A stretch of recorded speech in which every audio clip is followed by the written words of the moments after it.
देखिए संख्या पद्धति का जो चैप्टर चल रहा है मैथ में, आज इसी से आगे जो है हम करेंगे।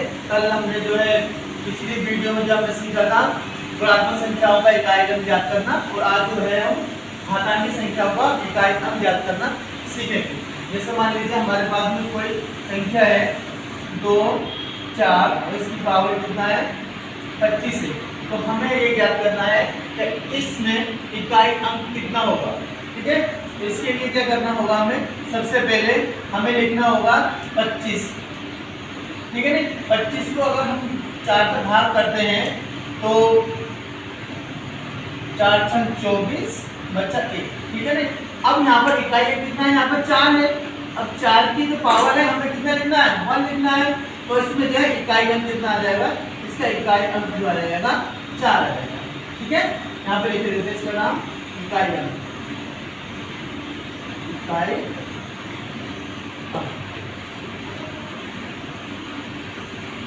ठीक, इसी तरीके से अगर दूसरा सवाल ले लीजिए, दूसरा सवाल यहाँ पर, ये पहला हो गया, दूसरा सवाल मान लीजिए हमारे पास में एक दूसरी संख्या है 9, 8, 7 और इसकी पावर है 66। ठीक है ना, इसमें हमें जो इकाई अंक ज्ञात करना है, तो यहाँ पर लिखेंगे हम 7 लिखेंगे सबसे पहले, इकाई अंक 7 हो गया। और यहाँ पर जो पावर है 66 को इस तरह से लिखेंगे और फिर इसको हम 4 से डिवाइड कर देंगे। 4 से जैसे डिवाइड करेंगे 4 1 जा 4, ठीक है, और 4 6 जा 24, कितना बचा रिमाइंडर 2। जो रिमाइंडर बचा 2 ये इसकी पावर में लिख देंगे। ठीक है, अब इसका मतलब क्या 7 × 7 हो गया। ठीक है नहीं, तो 7 × 7 कितना हो जाएगा, 49 हो जाएगा। ठीक है, तो अब इसमें इकाई अंक कितना आ जाएगा, इकाई अंक इसमें आ जाएगा 9। इस तरीके से हमने जो है 987 की पावर 66 का इकाई अंक हमने ज्ञात कर लिया। कितना आ गया 9। मान लीजिए दो संख्याएं हैं, क्वेश्चन नंबर 30 का है ये। मान लीजिए इसमें दो संख्याएं हैं 2, 5, 6 की पावर 23 इंटू और 9, 5 और 3 की पावर 13। ठीक है नहीं, तो अगर दो संख्याएं हैं और हमें इनका इकाई अंक ज्ञात करना है तो सेम प्रोसीजर है जैसे हमने इसमें किया था, सेम वैसे इसमें करेंगे। देखिए पहले वाली संख्या ले लीजिए, यानी कि यहाँ पर लिख लेते हैं 6 की पावर पहले 23 लिख लीजिए, ठीक, और यहाँ पर लिख दीजिए 3 की पावर 13 लिख लीजिए। अब क्या करना है, ये जो घात है इनको 4 से भाग करना है। मान लीजिए 23 है तो इसको 4 से भाग करेंगे 23 को। ठीक है नहीं, तो 4 × 5 = 20, कितना बचा 3 बचा।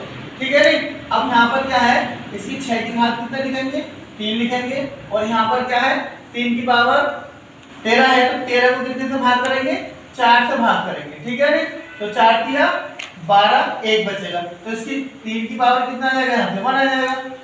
ठीक है नहीं, अब 6 की पावर कितना है 3 है, 6 की पावर चाहे कितनी भी हो उसका इकाई अंक हमेशा कितना आता है 6 ही आता है, और 3 की पावर 1 है तो यहाँ पे इकाई अंक कितना आ जाएगा 3 आ जाएगा, और यहाँ पर 6 की 18, तो यहाँ पर 8 क्या आ जाएगा, इसका इकाई अंक आ जाएगा। ठीक है, समझ में आया, दोबारा समझ लीजिए। यहाँ पर 256 की पावर 23 और 953 की पावर 13 था। ठीक है नहीं, हमने इकाई अंक लिख लिया 6 और 6 की पावर 23 और 3 की पावर 13 लिख लिया। ठीक, अब हमें जो करना है 23 को जो है 4 से भाग करना है, तो कितना बचेगा, जो शेष बचता है शेष वो उसकी पावर में लिख देते हैं। ठीक है, यही इसी तरीके से 3 की पावर 13 है, अब 13 को 4 से भाग करेंगे तो शेष बचेगा 1। ठीक है नहीं, और यहाँ पर देखिएगा 6 की पावर 3, यानी 4 संख्या ऐसी है अगर उनकी पावर कितनी हो, उनकी पावर चाहे कितनी हो, उनका इकाई अंक चेंज नहीं होता है, वो इकाई अंक सेम रहता है। उसके बारे में हम अभी बताते हैं कौन सी ऐसी संख्या है जिनका इकाई अंक सेम रहता है। ठीक है, अभी बताते हैं। चलिए हम सीखते हैं, यदि किसी संख्या का इकाई अंक 0 हो, 1 हो या 5 हो या 6 हो, हैं इकाई अंक किसी भी संख्या का 0, 1, 5, 6 हो और पावर चाहे कितनी हो, घात चाहे कितनी हो, इकाई अंक उसका वही रहता है। जैसे मान लीजिए यहाँ पर 5 की पावर 50 की पावर 51 है और 51 की पावर 53 है और 55 की पावर 56 है और 56 की पावर 37 है। यहाँ पर ये देखिएगा इकाई अंक जो निकालेंगे हम इसका, यहाँ पर इकाई अंक क्या आ जाएगा, यहाँ पे 0 आ जाएगा, ठीक है। और यहाँ पर 51 और यहाँ पे इकाई अंक कितना है, 1 है, तो यहाँ 53 और यहाँ पर कितना है 55 में 5 है और यहाँ पर 56 है और यहाँ पर कितना है 6 की पावर कितना है।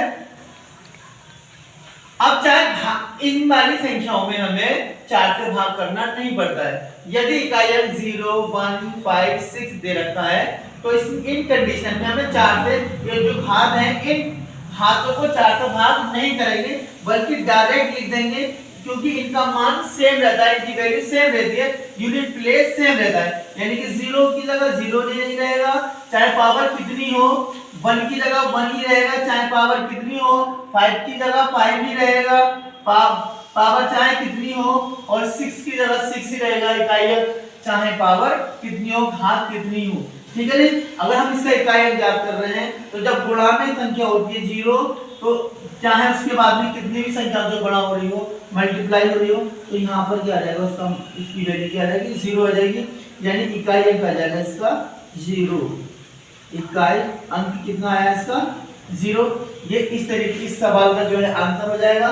इसी तरीके से मान लीजिए अगला जो सवाल है ये 4th है, ये 5th में समझा देते हैं, ठीक है। मान लीजिए हमारे पास में 3-4 संख्या हैं, उनकी पावर में देखिएगा